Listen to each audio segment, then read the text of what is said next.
Hey guys, I'm gonna go see a movie tonight, and I was thinking to myself, I could go see the new King Kong vs. Godzilla movie, but HBO Max has kind of screwed themselves in that, because what motivation do I have to go see it in the theater when there's another movie that I want to go see at the movie theaters right now? Believe it or not, there's actually 2 movies in a movie theater right now that I want to see. How bizarre is that? So I want to go see Nobody, and I'm sorry, forgive me, I didn't look it up, and I'm limited time. I got to get in there and get my ticket, but we'll put it over there. It stars that guy right there, and he looks really good on the screen. He looks entertaining. He looks like he can make this action movie kind of fun and funny and really fun to watch. So I'm excited to see this movie. And my point that I never finished is I have HBO Max. Why would I want to give them more money? I could, and I would like to support the movie theater, but now that I'm supporting this movie theater with this money, why would I want to give HBO or what is it, Warner Brothers that owns that, more money to go see their movie in the theater? I would be willing to do that if it wasn't so conveniently already on HBO Max. So I'm going to go watch that at home. I'm going to go watch Nobody right now. And that's it. In just a few seconds, guys, I'll be right back to let you know what I think about Nobody. All right, see ya.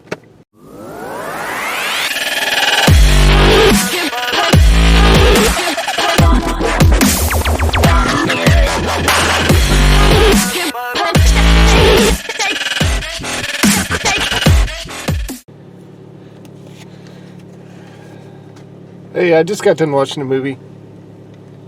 Give me a minute.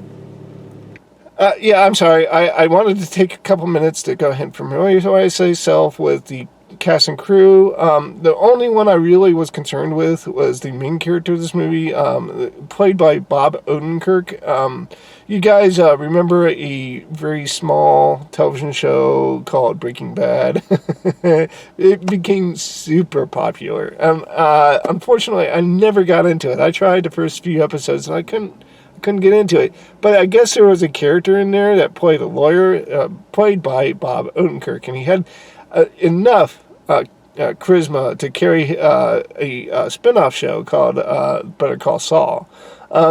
And he looked really good on that screen. I really enjoyed him and his character that he gave to us. The movie itself was directed by some guy, I'm going to put him right over here, who directed one of my current favorite movies, which was Hardcore Henry. I loved that movie, and we got to see where this guy excels at action movies, and this movie was no exception. This is a great movie. And let's go ahead and set up the premise real quick. We have this guy who we were given like a 2-minute montage in the very beginning of this movie that sets up the very mundane life for this guy. But you can tell that there's something underneath that surface, ready to get out and ready to do some damage. But he's holding it in check. And throughout the story, we find out that this is absolutely 100% true. He has chiseled himself out a life. He's got a family, a daughter, a son. Through a very small incident, his house is robbed, but he holds himself back. But you can see the remorse in that character. He wanted to take charge of that situation, but he held himself back to keep the damage at a minimum. But throughout the very next day, he starts slowly realizing the mistake that he has made.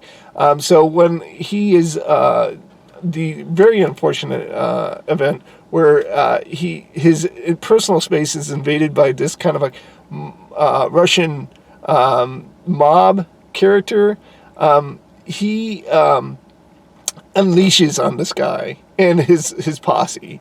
And that, therefore, it starts a series of events where it basically pits his character, against this Russian mob.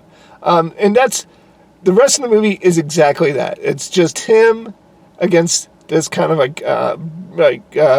sadistic Russian gang leader, for lack of a better term. And so what it really boils down to is a extreme action movie with a little plot, but that doesn't detract from the story at all, because the action sequences are given are really, really fun. I've reviewed quite a few of these kind of movies before.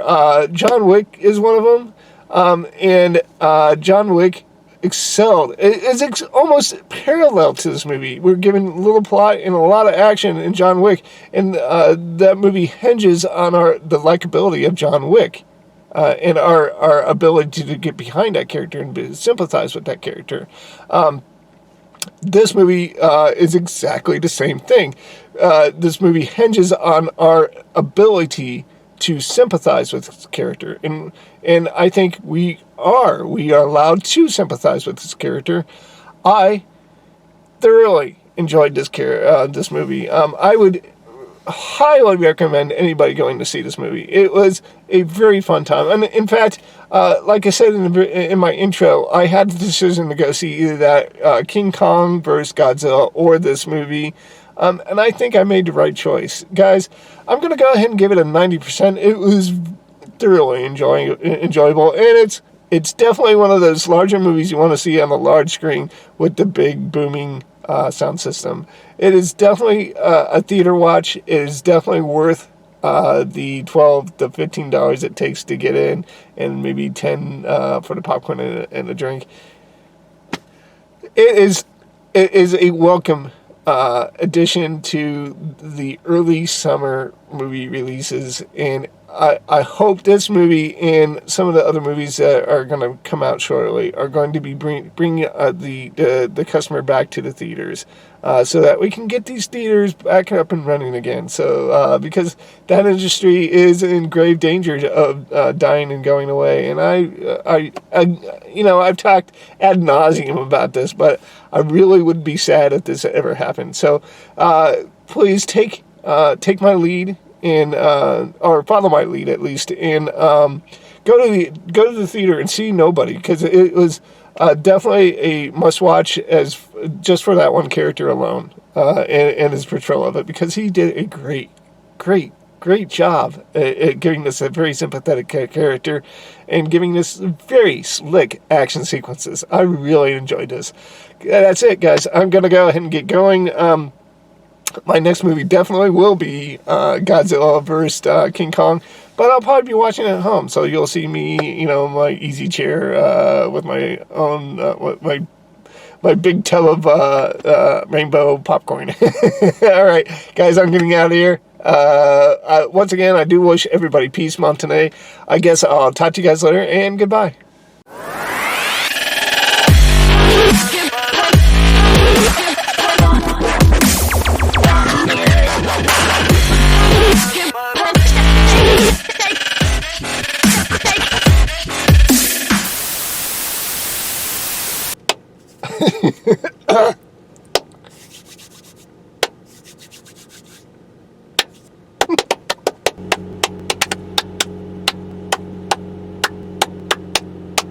All right then. Okay then. All right then. Okay then. All right then. Okay then. Oh yeah. Ah! That's for Kevin.